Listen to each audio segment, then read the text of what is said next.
ओम श्री परमात्मने नमः। ओम श्री कृष्णाय नमो नमः। आज श्रीमद् भागवत महापुराण प्रथम स्कंद। आज अध्याय 15 और 16 की कथा में हम सुनेंगे कृष्ण विरह व्यथित पांडवों का परीक्षित को राज्य देकर स्वर्ग सिधारना तथा परीक्षित की दिग्विजय और धर्म तथा पृथ्वी का संवाद। आज के दिन हम इस पावन कथा का रसपान करेंगे।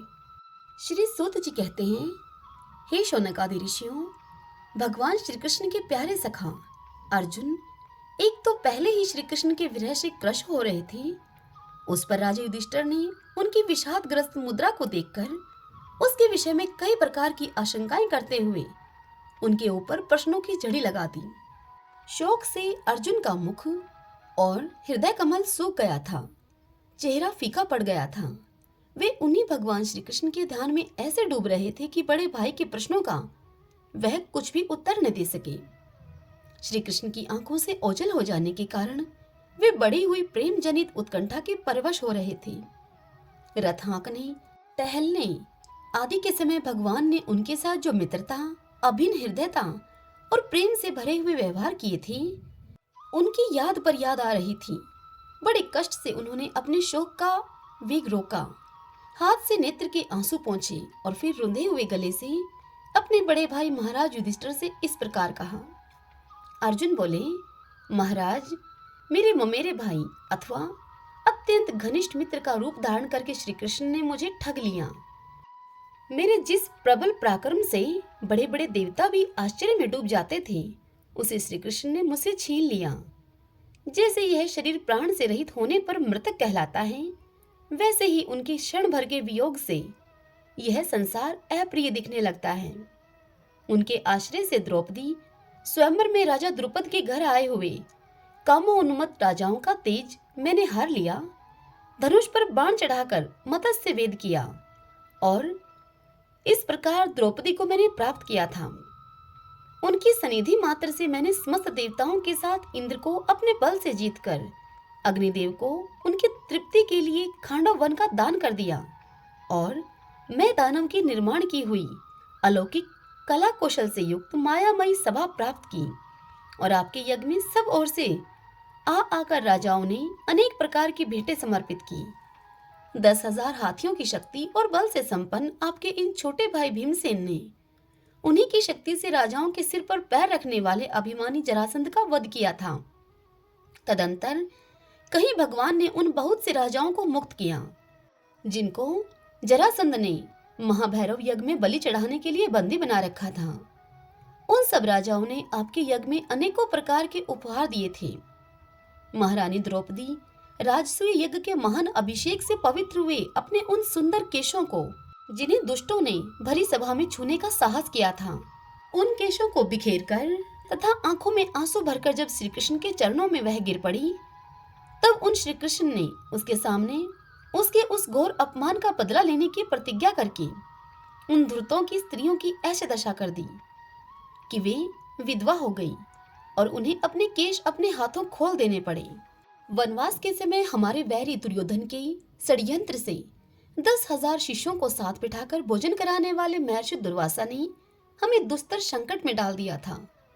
उस समय उन्होंने द्रौपदी के पात्र में बची हुई शाक की एक पत्ती का ही भोग लगाकर हमारी रक्षा की। उनके ऐसा करते ही नदी में स्नान करती हुई मुनि मंडली को ऐसा प्रतीत हुआ कि मानो उनकी तो बात ही क्या, सारी त्रिलोकी ही तृप्त हो गई है।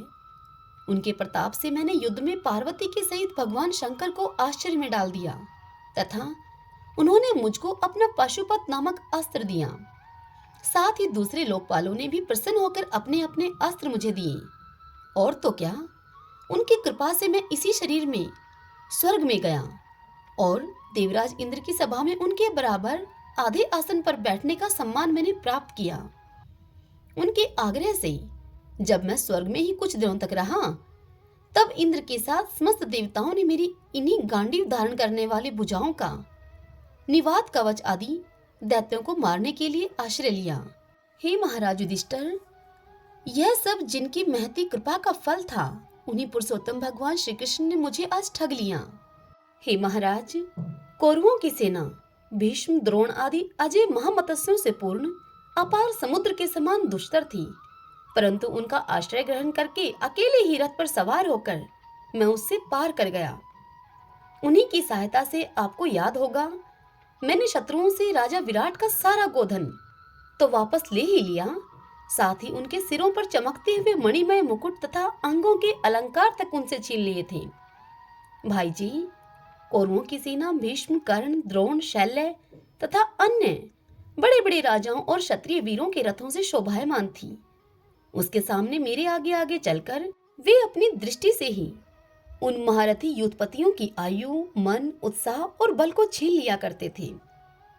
द्रोणाचार्य, भीष्म, कर्ण, भूरिशर्मा, सुशर्मा, शल्य, जयद्रथ और बाहलिक आदि सभी वीरों ने मुझ पर अपने कभी न चूकने वाले अस्त्र चलाए थे, परंतु जैसे हिरण्यकशिपु आदि दैत्यों के अस्त्र शस्त्र भगवत भगत प्रहलाद का स्पर्श नहीं करते थे, ठीक वैसे ही उनके शस्त्र अस्त्र मुझे छू तक न सके। यह श्री कृष्ण के भुजदंडों की छत्रछाया में रहने का ही प्रभाव था। श्रेष्ठ पुरुष इस संसार से मुक्त होने के लिए जिनके चरण कमलों का सेवन करते हैं, अपने आप तक को दे डालने वाले उन भगवान को मुझ दुर्बुद्धि ने सारथी तक बना डाला।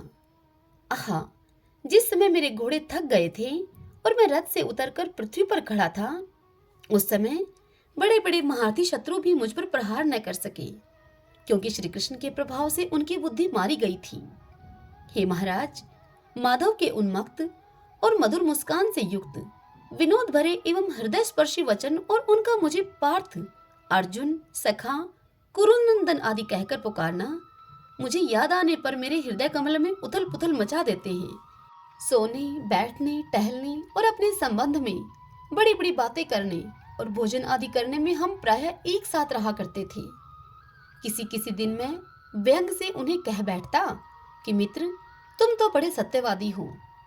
उस समय भी वे महापुरुष अपनी महानुभावता के कारण जैसे मित्र अपने मित्र का और पिता अपने पुत्र का अपराध सह लेता है, ठीक उसी प्रकार मुझ दुर्बुद्धि के अपराधों को वह सह लिया करते थे। हे महाराज, जो मेरे सखा, मेरे प्रिय मित्र नहीं नहीं मेरे हृदय ही थे, वे तो उन्हें पुरुषोत्तम भगवान से मैं रहित हो गया हूँ। भगवान की पत्नियों को द्वारका से अपने साथ ला रहा था, परंतु मार्ग में दुष्ट गोपों ने मुझे एक अबला की भांति हरा दिया और मैं उनकी रक्षा नहीं कर सका। वही मेरा गांडीव धनुष है, वे ही बाण हैं, वही रथ है, वही घोड़े हैं और वही मैं रथी अर्जुन हूँ, जिसके सामने बड़े बड़े राजा लोग सिर झुकाया करते थे। श्री कृष्ण के बिना ये सब एक ही क्षण में नहीं के समान सार शून्य हो गई। ठीक उसी तरह है जैसे कि भस्म में डाली हुई आहुति, कपट भरी सेवा और ऊसर में बोया हुआ बीज व्यर्थ हो जाता है। हे राजन, आपने द्वारकावासी अपने जिन सुहृदय संबंधियों की बात पूछी है, वे ब्राह्मणों के शापवश मोहग्रस्त हो गए और वारुणी मदुरा के पान से मदो उन्मत्त होकर अपरिचितों की भांति आपस में ही एक दूसरे से भिड़ गए और घूंसों से मार पीट करके सब के सब नष्ट हो गए। उनमें से केवल 4-5 ही बचे हैं। वास्तव में यह सर्वशक्तिमान भगवान की ही तो लीला है कि संसार के प्राणी परस्पर एक दूसरे का पालन पोषण भी करते हैं और एक दूसरे को मार भी डालते हैं। हे राजन, जिस प्रकार जलचरों में बड़े जंतु छोटों को, बलवान दुर्बलों को एवं बड़े और बलवान भी परस्पर एक दूसरे को खा जाते हैं, ठीक उसी प्रकार अतिशय बली और बड़े यदुवंशियों के द्वारा भगवान ने दूसरे राजाओं का संहार कराया। तत्पश्चात यदुवंशियों के द्वारा ही एक से दूसरे यदुवंशी का नाश करा के पूर्ण रूप से पृथ्वी का भार उतार दिया। भगवान श्री कृष्ण ने मुझे जो शिक्षाएं दी थी, वे शिक्षाएं देश, काल और प्रायोजन के अनुरूप तथा हृदय के ताप को शांत करने वाली थी। स्मरण आते ही वे हमारे चित्त का हरण कर लेती हैं। सूत जी कहते हैं कि हे शौनकादि ऋषियों, इस प्रकार प्रगाढ़ प्रेम से भगवान श्री कृष्ण के चरण कमलों का चिंतन करते करते अर्जुन की चित्तवृत्ति अत्यंत निर्मल और प्रशांत हो गई।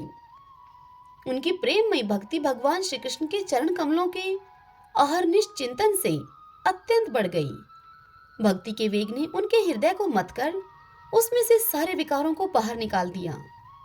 उन्हें युद्ध के प्रारंभ में भगवान के द्वारा उपदेश किया हुआ गीता ज्ञान पुनः स्मरण हो आया, जिसकी काल के व्यवधान और कर्मों के विस्तार के कारण प्रमादवश कुछ दिनों के लिए ही विस्मृति हो गई थी। ब्रह्म ज्ञान की प्राप्ति से माया का आवरण भंग होकर गुणातीत अवस्था प्राप्त हो गई।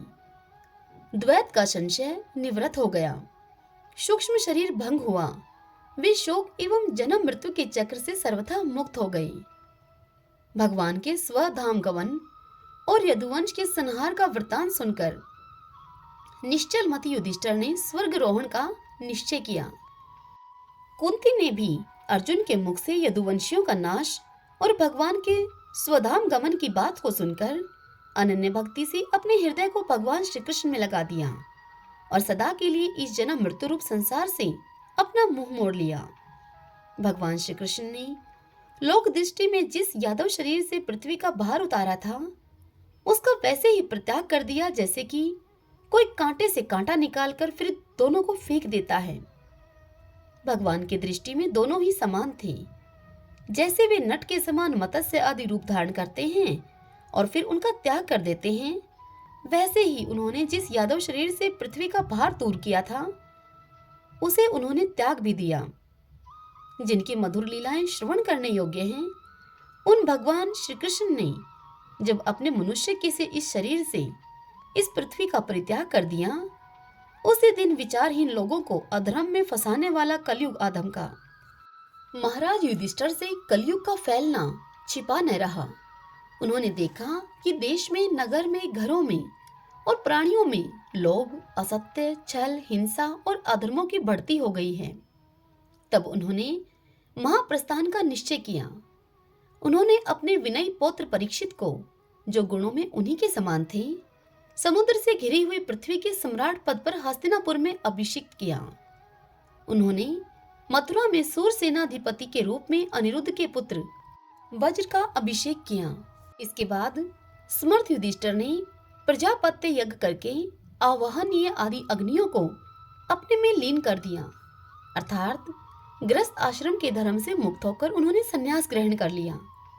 युधिष्ठिर ने अपने सब वस्त्र आभूषण आदि वहीं छोड़ दिए एवं ममता और अहंकार से रहित होकर समस्त बंधन उन्होंने काट डाले। उन्होंने दृढ़ भावना से वाणी को मन में, मन को प्राण में, प्राण को अपान में और अपान को उसकी क्रिया के साथ मृत्यु में तथा मृत्यु को पंचभूत में शरीर में लीन कर लिया।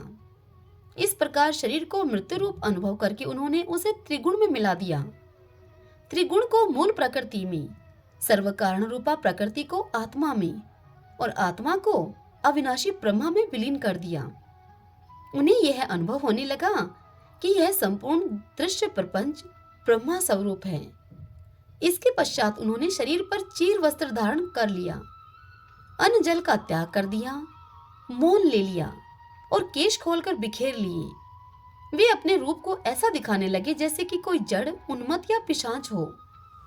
फिर वे बिना किसी की बाट देखे और बहरे की तरह बिना किसी की बात सुने घर से निकल पड़े। हृदय में उस पर ब्रह्मा का ध्यान करते हुए, जिसको प्राप्त करके फिर लौटना नहीं होता, उन्होंने उत्तर दिशा की यात्रा की, जिस ओर पहले बड़े बड़े महात्मा जन जा चुके हैं। भीमसेन, अर्जुन आदि युधिष्ठिर के छोटे भाइयों ने भी देखा कि अब पृथ्वी में सभी लोगों को अधर्म के सहायक कलयुग ने प्रभावित कर डाला है। इसलिए वे भी श्री कृष्ण चरणों की प्राप्ति का दृढ़ निश्चय करके अपने बड़े भाई के पीछे पीछे चल पड़े। उन्होंने जीवन के सभी लाभ भली भांति प्राप्त कर लिए थे, इसलिए यह निश्चय करके कि भगवान श्री कृष्ण के चरण कमल ही हमारे परम पुरुषार्थ हैं, उन्होंने उन्हें हृदय में धारण किया। पांडवों के हृदय में भगवान श्री कृष्ण के चरण कमलों के ध्यान से भक्ति भाव उमड़ आया। उनकी बुद्धि सर्वथा शुद्ध होकर भगवान श्री कृष्ण के उस सर्वोत्त उत्कृष्ट स्वरूप में अनन्य भाव से स्थिर हो गई, जिसमें निष्पाप पुरुष ही स्थिर हो पाते हैं। फलतः उन्होंने अपने विशुद्ध अंतःकरण से स्वयं ही वह गति प्राप्त की जो विषयाशक्त दुष्ट मनुष्यों को कभी प्राप्त नहीं हो सकती। सैमी एवं श्री कृष्ण के प्रेम आवेश में मुग्ध भगवान में विदुर जी ने भी अपने शरीर को प्रभास क्षेत्र में त्याग दिया। उस समय उन्हें लेने के लिए आए हुए पितरों के साथ वे अपने लोक अर्थात यमलोक को चले गए। द्रौपदी ने देखा कि अब पांडव लोग निरपेक्ष हो गए हैं, तो वे अनन्य प्रेम से भगवान श्री कृष्ण का चिंतन करके उन्हें प्राप्त हो गई। भगवान के प्यारे भगत पांडवों के महाप्राण की इस परम पवित्र और मंगलमय कथा को जो पुरुष श्रद्धा से सुनता है, वह निश्चय ही भगवान की भक्ति और मोक्ष प्राप्त करता है। ओम नमो नारायण, ओम नमो नारायण। सूत जी कहते हैं, हे शौनक जी, पांडवों के महाप्रयाण के पश्चात भगवान के परम भक्त राजा परीक्षित श्रेष्ठ ब्राह्मणों की शिक्षा के अनुसार पृथ्वी का शासन करने लगे। उनके जन्म के समय ज्योतिषियों ने उनके संबंध में जो कुछ कहा था, वास्तव में भी वे सभी महान गुण उनके अंदर विद्यमान थे। उन्होंने उत्तर की पुत्री इरावती से विवाह किया। उससे उन्होंने जन्म अजय आदि 4 पुत्र उत्पन्न किए तथा कृपाचार्य को आचार्य बनाकर उन्होंने गंगा के तट पर 3 अश्वमेध यज्ञ किए, जिनमें ब्राह्मणों को पुष्कल दक्षिणा दी गई। उन यज्ञों में देवताओं ने प्रत्यक्ष रूप में प्रकट होकर अपना भाग ग्रहण किया था। एक बार दिग्विजय करते समय उन्होंने देखा कि शूद्र के रूप में कलयुग राजा का वेश धारण करके एक गाय और बैल के एक जोड़े को ठोकरों से मार रहा है। तब उन्होंने उसे बलपूर्वक पकड़कर दंड दिया। सूत जी से इतनी कथा सुनकर शौनक जी ने उनसे पूछा, हे महाभाग्यवान सूत जी, दिग्विजय के समय महाराज परीक्षित ने कलयुग को दंड देकर ही क्यों छोड़ दिया? मार क्यों नहीं डाला उसे? क्योंकि राजा का वेश धारण करने पर भी था तो वह अधम शूद्र ही जिसने गाय को लात से मारा था। यदि वह प्रसंग भगवान श्री कृष्ण की लीला से अथवा उनके चरण कमलों के मकरंद रस का पान करने वाले रसिक महानुभावों से संबंध रखता हो तो वह आप हमसे अवश्य कहिए। दूसरी व्यर्थ की बातों से क्या लाभ? उनमें तो आयु व्यर्थ ही नष्ट होती है। हे प्यारे सूत जी, जो लोग चाहते तो है मोक्ष परंतु अल्पायु होने के कारण मृत्यु से ग्रस्त हो रहे हैं, उनके कल्याण के लिए भगवान यम का आह्वान करके उन्हें यहाँ शामित्र कर्म में नियुक्त कर दिया गया है। जब तक यमराज यहाँ इस कर्म में नियुक्त हैं, तब तक किसी की मृत्यु नहीं होगी। मृत्यु से ग्रस्त मनुष्य लोक के जीव भी भगवान की सुधा तुल्य लीला कथा का पान कर सकें। इसलिए महर्षियों ने भगवान यम को यहाँ बुलाया है। एक तो थोड़ी आयु और दूसरे कम समझ। ऐसी अवस्था में संसार के मंदभागे विषयी पुरुषों की आयु व्यर्थ ही बीती जा रही है।